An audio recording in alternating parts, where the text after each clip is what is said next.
How important is having the right equipment? And just what does having the right equipment actually mean for cycling? And if someone says, "Oh, I need to get better equipment," are they just trying to excuse a poor performance or mask shortcomings? Let's have a little chat about that without getting too deep into the weeds about weights, what's pro or not, and that Eddie Merckx quote, "Don't buy upgrades, ride upgrades." Hey there, I'm just another John Q. Public on a bike, a Joshua Q. cyclist, if you will. See, JQC? It's clever, right? A little bit. I'm not a pro. I'm not an expert. Heck, I'm not even a bike mechanic. So why am I sitting here talking to you about cycling and the journey I set myself on? I'm one of who knows how many out there who like to ride their bike, go fast, and want to challenge themselves on the bike, but we're not racers. There's no team, fancy bus, or army of trainers and mechanics, big budgets, all of that. Just someone who gets that thrill of freedom on the bike and wants to challenge himself to something new. The importance of having the right equipment when working towards a goal cannot be overstated. Imagine trying to build a house without the proper tools. No hammer or saw, no measuring tape. That task would become not only arduous, but nearly impossible. The right equipment streamlines processes, increases efficiency, and often enhances the quality of the final product. It allows individuals to work smarter, not harder, and ensures that the efforts put forth are effectively translated into those tangible results. Chefs depend on sharp knives and reliable kitchen appliances to prepare those incredibly exquisite dishes. They can create amazing meals with lesser equipment, sure, but having the right tools for the job provides that consistency, reliability, and it allows for the chefs to focus on the task at hand instead of trying to split their focus on trying to make the tools fit the cook that they have going on. And so with cycling, the pros rely on specialized gear tailored to their specific needs. Custom molded shoes, state of the art bikes, wheels, it's head to toe, front wheel to back wheel, and everything in between, complete optimization. So, yeah, having the right equipment is a fundamental component of achieving success in any field. What does it mean to have the right equipment? I mean, you just need a bike and a helmet and you're good to go, right? Sure. For the very extreme fundamentals of road cycling, that's really all you need. Every event that I've participated in, I've only had the one main requirement: a working bicycle. And hell, there have been a couple events where even that was open for interpretation. For example, Ragbri. You'll see bicycles, penny farthings, adult-sized big wheels, unicycles, ellipticos. It's kind of a cross between an elliptical machine and a bike. You use it like an elliptical, but it propels you forward on wheels like a bike. Who's to say that any of those are the right or wrong pieces of equipment to tackle the task laid out? If it gets you from point A to point B, then it's the right gear. Basically, the right equipment is what helps you achieve your intended goal and not hinder you in the process. What's going to help you hit the mark or bring enjoyment to what you're attempting? I know, sounds all too easy and simplistic. So where am I going with this? All right, so that last Gran Fondo I did, the one that kind of broke me. I was struggling up those hills and watching other riders seemingly glide past me. Here I am, out of the saddle, grinding every pedal stroke with all my weight, and they're just sitting down, spinning the cranks, and rolling along. Yeah, that fun ride. I spent some time after the fact trying to honestly reflect on what I experienced and what I witnessed. Was it just that my abilities and legs were not up to the task, and that the road ahead of me, both physically and metaphorically, was much more than I had anticipated, and that I wasn't really ready for any of this? Or was I not approaching the event with the right equipment? Much like with other areas of life, I find the answer to be kind of a bit of column A and a bit of column B. Now, don't get me wrong, this isn't an opportunity to blame the bike for my struggles. I know I have plenty to improve on and train for, but there is something to be said about how I had things set up on the bike. So this brings me back real quick to that quote I mentioned earlier from Eddie Merckx. Don't buy upgrades, ride upgrades. Now, Eddie's one of the greatest cyclists to have ever competed. He is an OG GOAT for sure.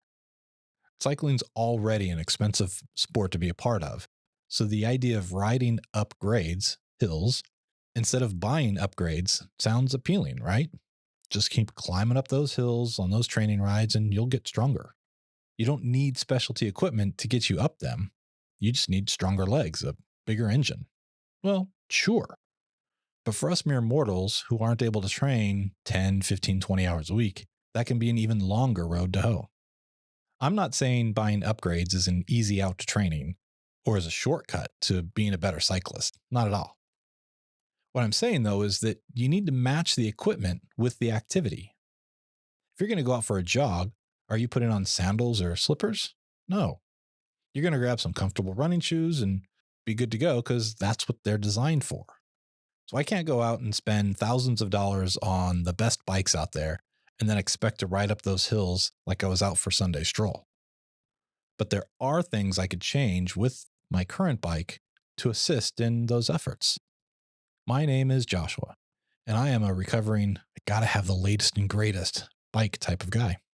I'd watched too many video reviews on new bikes and frames hitting the market and would always think, oh, if I had that, I would be better. I'd be faster. Besides, look how cool that new bike looks. Shiny and new FOMO was definitely a strong tug on my sanity. I would look at new frames and equipment and think, yep, that's what I need to tackle what lays ahead of me. Now, I'm not so bold to think that I'm past that phase. I don't really think it's a phase, but more a state of mind that some never really get out of. But I'm trying. I have gotten much better about not lusting after anything new and flashy that comes along. And anything new that does come across my radar that I find starts that pull, I question myself. How will that truly advance my riding? What advantages and changes does it bring? But let's not confuse the want of new for the want of improvements. There are pieces of equipment out there that will aid in the pursuit of that betterment. Some of these parts are worthwhile, and so entertaining the thought of swapping them out is reasonable. Enter my current predicament, climbing hills. Aside from the human engine, there are a couple areas on the bike that will help get someone up hills faster. The gearing and the weight. And one of these is an easy, relatively inexpensive approach, and the other, deep, deep rabbit holes and piles of cash. For gearing, we're basically looking at a larger cassette, the gears on the back wheel. And the bigger it is, the easier one can turn the cranks on a hill. The easier to turn the cranks, the quote unquote easier it is to get up that hill. I started to look at the cassettes and group sets as a whole that I have on my bikes to see what sizes I could swap to. Again, without getting too deep into the weeds on details, you can't just slap on a huge dinner plate sized cassette and be good to go. The rear derailleur, the bit that does the shifting of the chain to the various cogs on the cassette, can only handle up to a certain size before you have to look at swapping out for a longer derailleur, which adds to the expense. Each bike I have is a different manufacturer of group set, which means different sized cassette capabilities. Looking at what the standard sized ranges for cassettes on these different group sets will help me decide what bike to use in the next Fondo, because that'll be the easiest upgrade path without changing too many parts. And as it turns out, the bike that I've been doing the previous Fondos on allows for the larger cassettes, the bigger gears. So I added the largest cassette I could to the shopping list, but that also means a longer chain, so add that to the list as well. All right, now let's talk about the weight of the bike. I mean, it should go without saying that the lighter the bike, the less weight you're hoofing up a hill. Makes sense, right? Getting the weight of the bike down can be a fun research adventure, swapping out just about anything on the bike for a lighter version. Handlebars, seat post, cranks, bottle cages, wheels, stem, fork, even the bolts. You get the idea. This rabbit hole can get very expensive very quickly.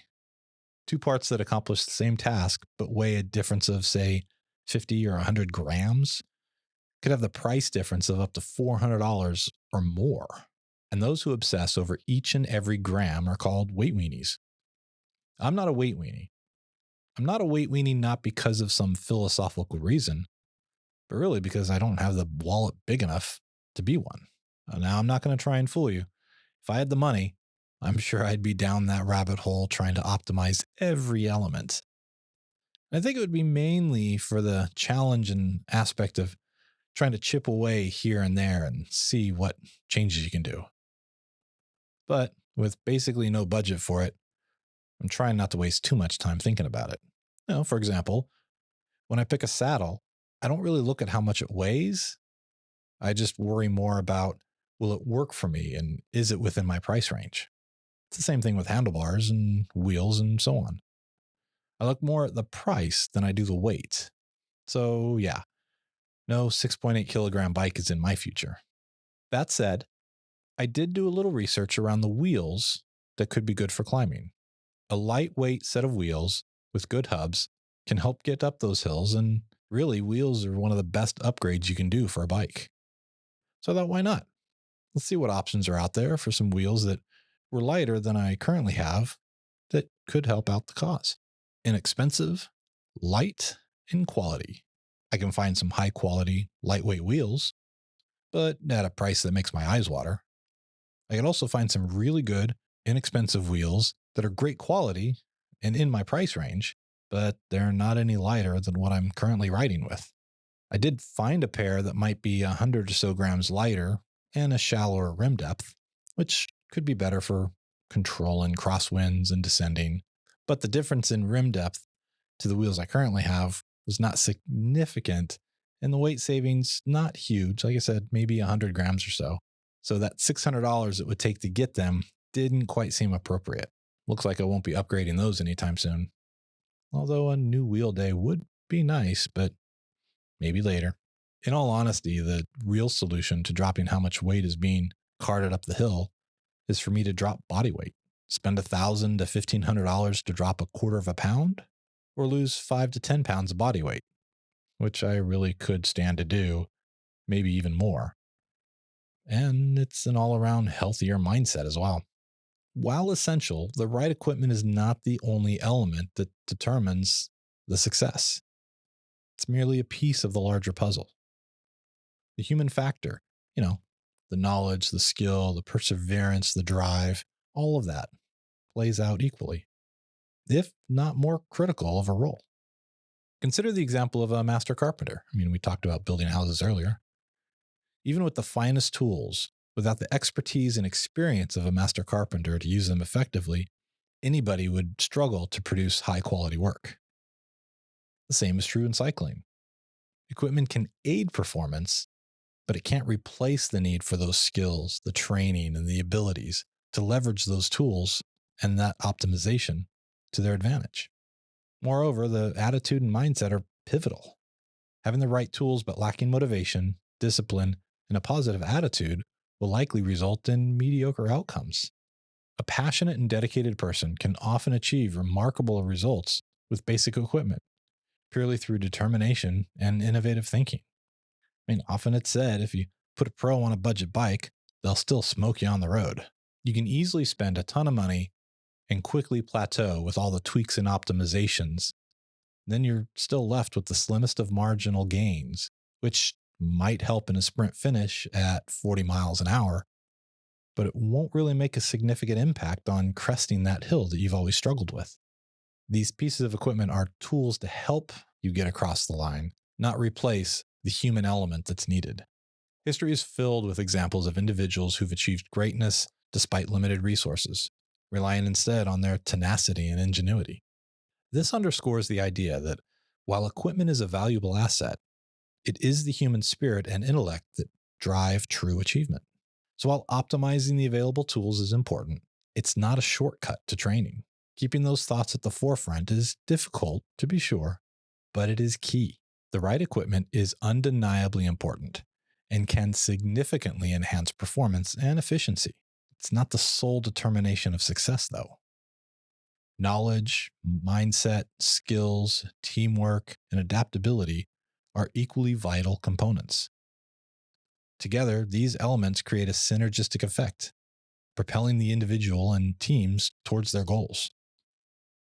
The right equipment may provide the means, but it's the human element that ultimately drives achievement. So I'm going to take the little bit of upgrades that I've found, mainly the bigger cassette, and work harder on climbing up hills to get my engine stronger. It doesn't get easier, you just go faster. So I've got the new cassette coming to me, and pairing that with some tweaks to my training and working on my mental game, we'll see where that gets us on the next time I'm doing a Fondo. So what's the next Fondo waiting for me? And what do I have after that? We're just going to have to wait until next time to talk about all that. Thanks for joining me in this cafe stop and listening. Let's continue this soon. Want to reach out and share your journey or have questions? Email me, joshua@jqcyclist.com.